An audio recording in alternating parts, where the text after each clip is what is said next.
হ্যাঁ, না স্যার সমস্যা নাই।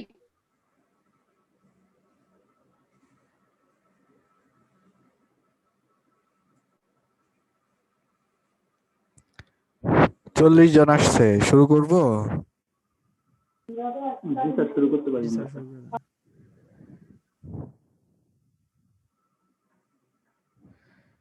তাহলে আজকে বেশিক্ষণ নেব না, যদি সমস্যা হয় বেশি। Okay, let's solve a problem with 3 variables. Example number 3.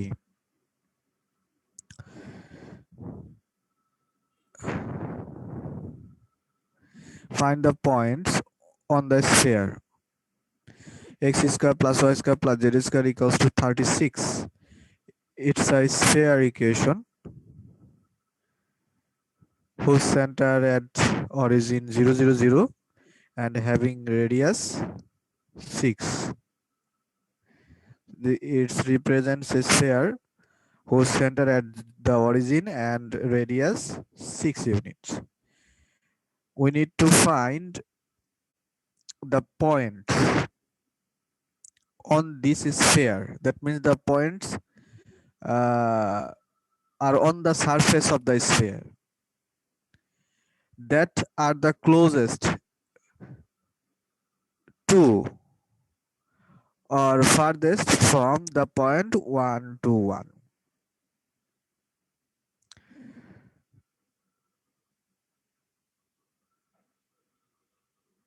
Suppose this is the figure of our equation, that is a sphere. Now our question is, here inside the sphere 1, 2, 1, 1, which is represented by a red point. This red point whose coordinates is 1, 2, 1. From this point we need to calculate 2 points on the sphere. One is very closest. One is the closest one and another one is the farthest one. This is our problem. Now my question is, how will recognize that the given point from which we need to calculate the closest or farthest point? How we can recognize this point? It lies inside the sphere or outside the sphere? বলো তো, কোশ্চেনটা বুঝতে পারছি? Sir আরেকবার একটু বলেন। How will we recognize or how will we justify that the given point lies inside or outside of the sphere? Sir এই পয়েন্টগুলো এই সমীকরণে বসালে যদি মানটা 36 থেকে ছোট হয় তাহলে ইনসাইড, আর যদি বেশি হয় তাহলে আউটসাইড। সমান হলে সার্কেলের উপরে। শিওর? জি স্যার। জি স্যার। হ্যাঁ, দেখো ইন্টারমিডিয়েটে যে সার্কেলে এরকম প্রবলেম করেছিলাম, মনে আছে? ইন্টারমিডিয়েটে যে একটা পয়েন্ট সার্কেলের ভেতরে না বাইরে, ওই ট্যানজেন্ট এর ইকুয়েশন বের করার ক্ষেত্রে এরকম মনে হয় প্রবলেম ছিল ইন্টারমিডিয়েটে। জি স্যার ছিল। জি স্যার ছিল। একটা ছিল মেবি বা দুইটা এরকম। একটা পয়েন্ট আমরা কিভাবে টেস্ট করব এটা সার্কেলের ভেতরে আছে না বাইরে আছে, জাস্ট ওই পয়েন্টটা দেখো। এটা সিম্পল লজিক। এই যে ইকুয়েশনটা দেয়া আছে, যে ইকুয়েশনটা দেয়া ছিল সেটা আসলে সারফেস রিপ্রেজেন্ট করে অফ দ্য স্ফিয়ার, স্ফিয়ারের সারফেস। অর্থাৎ স্ফিয়ারের উপরে যত পয়েন্ট আছে সব পয়েন্টগুলো ওই ইকুয়েশনকে সিদ্ধ করবে। মানে x square plus y square plus z square equals to 36। every point on the sphere 36 is the sum square of the distance from the origin. Hello. जी sir 36 is the square of the point on the surface from the origin. Now, if a point just belongs outside of the sphere, then obviously the distance from the origin to this outside point, if the distance is r, then is square obviously greater than this 36 value. Have you got this? Yes, sir. Because radius is this only 6, so 6 square will be 8 square distance square. If this distance is r, then obviously r square is greater than 6 square. That's the logic to determine the outside or inside point. So at first we need to consider, or we need to check whether our given point lies inside or outside. So that's why here, what's the mentioning here? To avoid radicals, we'll find points on the sphere that maximize or minimize the square of the distance. Thus, we need to find the relative extrema of this subject to this. Okay. এটা কিন্তু clearly mention করে নাই যে 1 to 1 পয়েন্টটা এই স্ফিয়ারের ভেতরে আছে না বাইরে আছে। আমাদের নিজেদের টেস্ট করে নিতে হবে, মনে মনে জাস্টিফাই করে নিতে হবে এটা বাইরে আছে না ভেতরে আছে। আচ্ছা, আমাদের টার্গেট হচ্ছে সবচেয়ে কাছের point and farthest point on the sphere, এই দুটো পয়েন্ট বের করতে হবে। তার মানে আমাদের প্রথমে কোঅর্ডিনেটস বের করতে হবে এই দুইটা পয়েন্টের। সাপোজ ধরে নিলাম সেই কোঅর্ডিনেটস গুলো হচ্ছে এক্স ওয়াই জেড। সো এই রেড পয়েন্ট থেকে এইটার স্থানাঙ্ক যদি এক্স ওয়াই জেড হয়, সাপোজ এইটার স্থানাঙ্ক হচ্ছে এক্স ওয়াই জেড, তাহলে এই পয়েন্ট থেকে এক্স ওয়াই জেড এর ডিস্টেন্স অবশ্যই অন্য সকল সারফেসের উপরে পয়েন্ট থেকে সর্বোচ্চ হবে না সর্বনিম্ন হবে?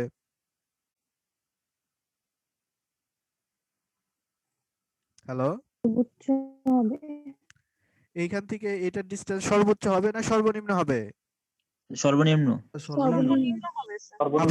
আবার অপোজিট যেটা এই যে এখান দিয়ে যে কর্ডটা দেয়া আছে সেটার অপোজিটের পয়েন্টটা হবে সবচেয়ে দূরের নাকি? তাহলে অবশ্যই ডিসটেন্সটা কি হবে? ম্যাক্সিমাম হতে হবে অথবা মিনিমাম হতে হবে। তাহলে 1 to 1 থেকে এক্স ওয়াই জেড এর ডিসটেন্সের সূত্র কি আমরা জানি? স্কয়ার রুট বলো, x minus 1 whole square plus y minus 2 whole square plus z minus 2 whole square. এইটা হচ্ছে আমাদের কিন্তু ডিসটেন্স ওই 1 to 2 পয়েন্ট থেকে। আচ্ছা দেখো, আমাদের কাজ হচ্ছে এই ডিসটেন্সটা কোথায় সর্বোচ্চ হচ্ছে কোথায় সর্বনিম্ন হচ্ছে। দেখো, এই স্কয়ার রুটের ভেতরের এক্সপ্রেশনটার ভ্যালু যদি সর্বোচ্চ হয় তাহলে কিন্তু ডিসটেন্সটাও সর্বোচ্চ হবে। বুঝো নাই? জি স্যার। স্কয়ার রুট এর ভেতরের এক্সপ্রেশনটার মান যদি সর্বনিম্ন হয় তাহলে স্কয়ার রুট সম্পৃক্ত এই পুরো ভ্যালুটা সর্বনিম্ন হবে। জি স্যার। তার মানে এই স্কয়ার রুট মানে ডিসটেন্স, এই ডিসটেন্সটা ম্যাক্সিমাইজ বা মিনিমাইজ করা যে কথা, আর স্কোয়ার রুটের ভেতরে যে এক্সপ্রেশন সেটার ম্যাক্সিমাইজ বা মিনিমাইজ বের করা একই কথা। ক্লিয়ার? জি স্যার। আচ্ছা, তাহলে এই কনসেপ্টটা নিয়ে এখানে আগাতে হবে। ওকে, এই যে thus we need to find the relative extrema of this inside expression of the square root. Okay, suppose this is our objective function f, but our target or the problem mentions that we need to calculate the points on the surface. আমাদের point কোথায় বের করতে হবে? সারফেসের উপরের থেকে point বের করতে হবে। সারফেসের উপরে যত পয়েন্ট আছে সব কিন্তু স্ফিয়ারের ইকুয়েশনটা মেইনটেইন করবে নাকি? জি স্যার। সারফেসের উপরে থাকতে হলে অবশ্যই স্ফিয়ারের যে ইকুয়েশন সেটা অবশ্যই স্যাটিসফাই করতে হবে। সো অবশ্যই there will be a restriction on x y z that the x y z obviously maintain the equation of the sphere. So this is our objective function and this is our constraint. Okay, so suppose this is our constraint g x square plus y square plus z square or minus 36 equals to 0, like this. minus 30 এটা 36 তো constant, এটা কোনো সমস্যা হবে না। minus 36 এখানে নিয়ে আসো, minus 36। এবার যেহেতু এখানে কনস্ট্রেইন আছে তাহলে অবশ্যই আমাদের কি পদ্ধতিতে ম্যাক্সিমা বা মিনিমা বের করতে হবে বলো? ল্যাগ্রাঞ্জ মাল্টিপ্লায়ার্স কি হিসেবে? Lagrange multipliers. ল্যাগ্রাঞ্জ মাল্টিপ্লায়ার্স। তাহলে আমরা ল্যাগ্রাঞ্জ মাল্টিপ্লায়ার্স কখন ইউজ করি? ম্যাক্সিমা মিনিমা বের করার ক্ষেত্রে আমরা যদি দেখি কোনো লিমিটেশন বা কোনো রেস্ট্রিকশন বা কনস্ট্রেইন থাকে, যে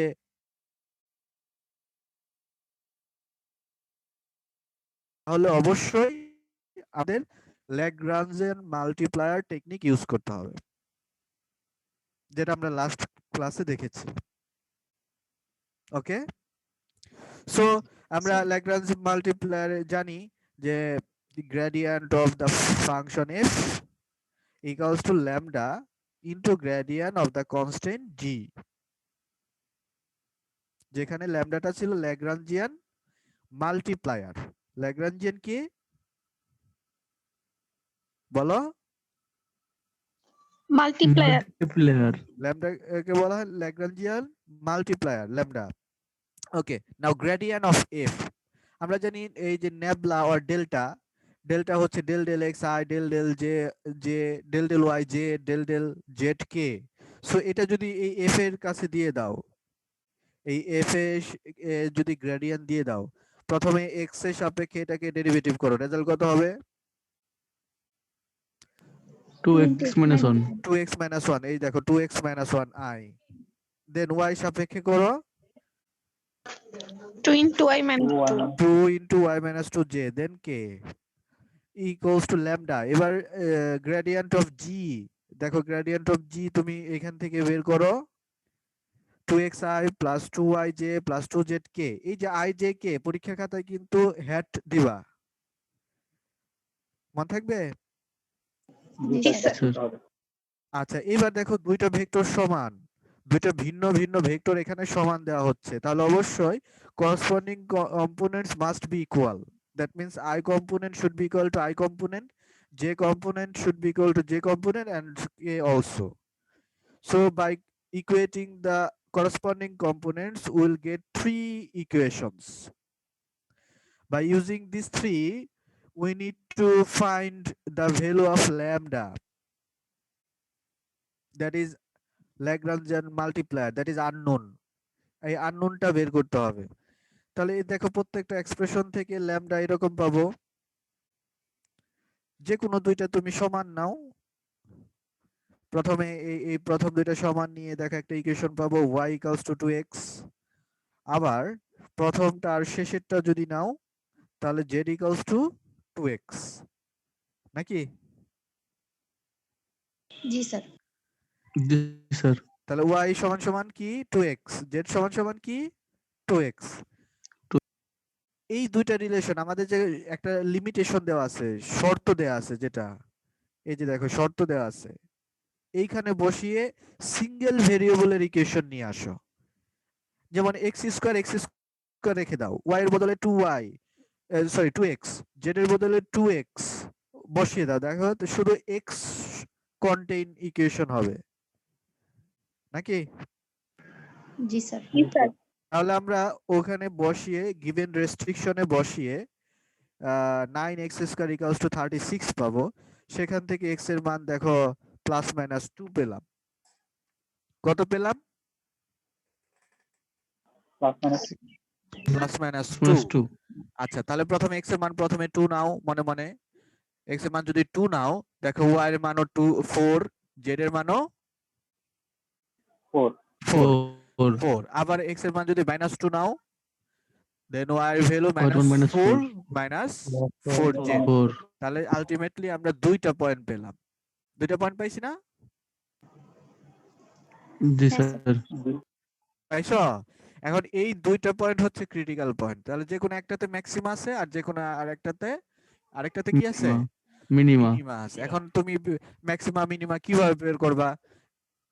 যেটা অবজেক্টিভ ফাংশন সেখানে যাও, মানে কোনটা কাছের কোনটা দূরের আমরা কিভাবে বের করব?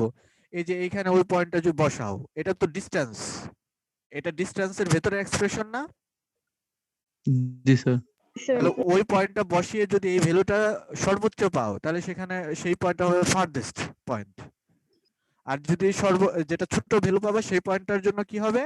ক্লোজেস্ট পয়েন্ট পাবা। সো এটা দেখো এই দুটো পয়েন্ট বসাও, বসিয়ে দেখা গেল 2 4 4 এ 9 আর নেগেটিভ -2 -4 -6 এ 81।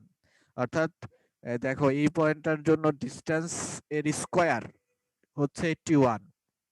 তার মানে অবশ্যই এই পয়েন্টটা সবচেয়ে দূরের আর এই পয়েন্টটা সবচেয়ে কাছের। বুঝা গেছে? জি স্যার। জি স্যার। আচ্ছা, দ্যাটস আনসার। এবার এই एग्जांपल নাম্বার 4টা দেখো, এটা আমরা আগে করেছিলাম, আবারও করা যায়, ল্যাগ্রাঞ্জিয়ান পদ্ধতিতে করা যায়। ওই যে open box, rectangle open box, উপরের পোরশনটা খোলা। জি স্যার। দেখো যদি মনে করতে পারো। জি স্যার, কত অধ্যায় করছে? কই সেটা? এই যে এটা দেখো, এখানে আমাদের বলছে যে কি কি হতে হবে, সবচেয়ে কম ম্যাটেরিয়ালস লাগবে। সবচেয়ে কম ম্যাটেরিয়ালস তখনই লাগবে যদি সারফেস এরিয়া সবচেয়ে ছোট হয়। সারফেস এরিয়া যদি সবচেয়ে কম হয় তাহলে ম্যাটেরিয়ালস কম লাগবে। ম্যাটেরিয়ালস তো সারফেস তৈরি করতেই লাগে নাকি? হ্যালো, সারফেস এরিয়াটা সর্বনিম্ন হলে ম্যাটেরিয়ালস কম লাগবে। তাহলে প্রথমে সারফেস এরিয়াটা বের করছে, আবার রেস্ট্রিকশন আছে, ভলিউম হবে 32, ভলিউম 32 দিলাম।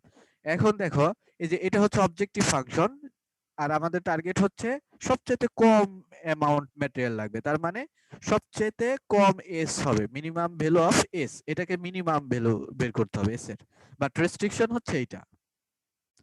এখন এটা দুই ভাবে আমরা করতে পারি। প্রিভিয়াসলি এখানে থেকে যে কোনো একটা ভেরিয়েবলের ভ্যালু বের করে সেটাই যে এস এ সাবস্টিটিউট করে দিয়েছিলাম, তারপরে এই যে নতুন এস পেয়েছিলাম যেখানে মাত্র দুইটা ভেরিয়েবল ছিল, দুইটা ভেরিয়েবলের জন্য আমরা তো অলরেডি করেছি, সেভাবে করলে হবে। আবার সেকেন্ড পদ্ধতি হচ্ছে, যেহেতু এখানে একটা রেস্ট্রিকশন দেওয়া আছে, এটাকে মিনিমাইজ করতে হবে, আর এখানে একটা রেস্ট্রিকশন, তাহলে এখানে ল্যাগ্রাঞ্জিয়ান মাল্টিপ্লায়ার দিয়েও আমরা সলভ করতে পারি। ল্যাগ্রাঞ্জিয়ান মাল্টিপ্লায়ার দিয়ে দেখো কিভাবে সলভ করা যায়।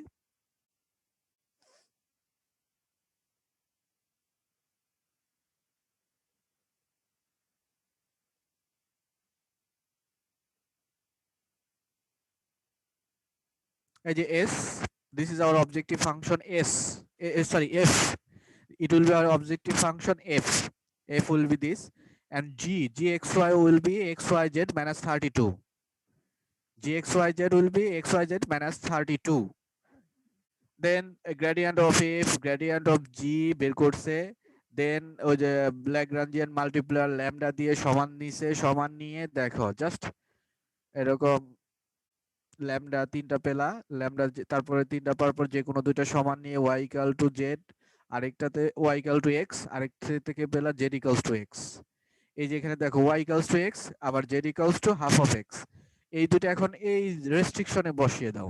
একটা ইকুয়েশনে কনভার্ট করবা সব সময়, মানে একটা ভেরিয়েবলে ইকুয়েশনটাকে সিঙ্গেল ভেরিয়েবলে কনভার্ট করবা। এখানে তিনটা ভেরিয়েবল ইকুয়েশন নাম্বার 12 এ, বাট আমরা এই যে ভ্যালুগুলো পেলাম, ওয়াই কে পেলাম in terms of x, z ও ইন টার্মস অফ এক্স, এই এই দুইটা এই 12 নাম্বার ইকুয়েশনে বসিয়ে দেখো half of x cube equals to 32 আসবে। সো এখান থেকে x cube equals to 64, so x equal to 4, x equal to 4 হলে y equals to 4, z equals two কি 2, দ্যাটস আনসার। 2. বুঝছো? জি স্যার। This. খুবই সহজ। এখন কিছু এক্সারসাইজ করতে হবে। এই যে দেখো, সলভ ইউজিং ল্যাগ্রাঞ্জিয়ান মাল্টিপ্লায়ার্স, ল্যাগ্রাঞ্জ মাল্টিপ্লায়ার্স, এই যে সবগুলা করবা এইখান থেকে 17 থেকে 24, ওই ফারদেস্ট ক্লোজেস্ট এগুলোই। আর কি বলছে দেখো তো, কোথায় কিছু আছে?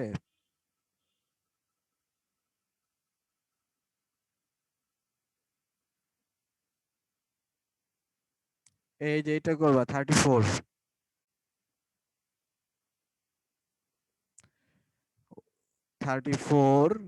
আর এগুলো তো করেই দেওয়া আছে তোমাদের নোটবুকে দেওয়া আছে না? জি স্যার।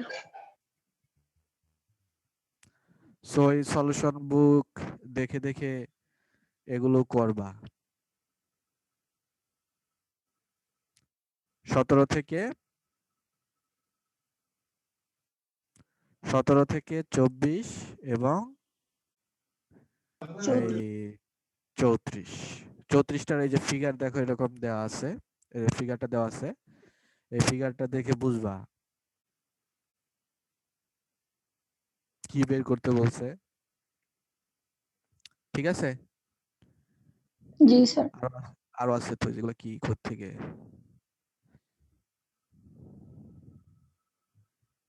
এগুলো কিসের এক্সারসাইজ? চ্যাপ্টার 13 রিভিউ,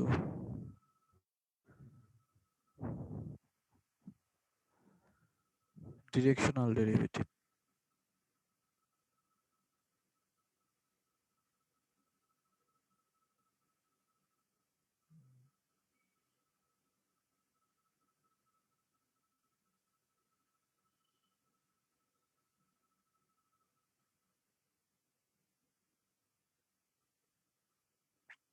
আচ্ছা দেখো তো এখানে কি বলছে, এই 37 নাম্বারটা কি বলছে?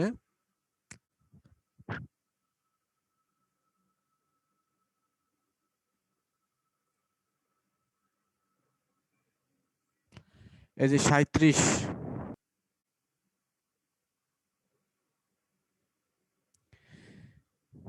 শুনতেছ? জি স্যার। জি স্যার। This, sir. 37, 38, 39, এই প্রত্যেকটা দুই ভাবে করতে হবে।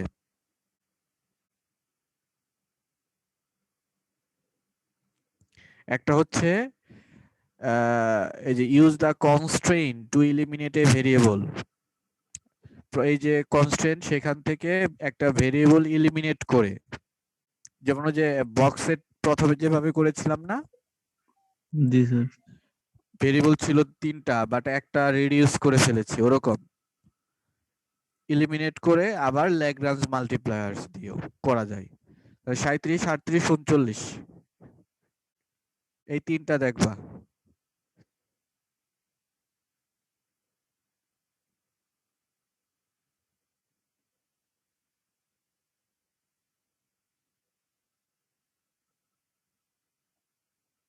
এগুলো মনে রেখো, এগুলোকে পরীক্ষায় কিন্তু এখান থেকে দিব। জি স্যার। 37, 38, 39 আর এই যে উপরে যে এখানে যেটা দিয়েছি 34 আর এগুলো। ঠিক আছে, কালকে ইনশাল্লাহ দেখা হবে। হ্যাঁ, জি স্যার। Okay, by. আসসালামু আলাইকুম। আসসালামু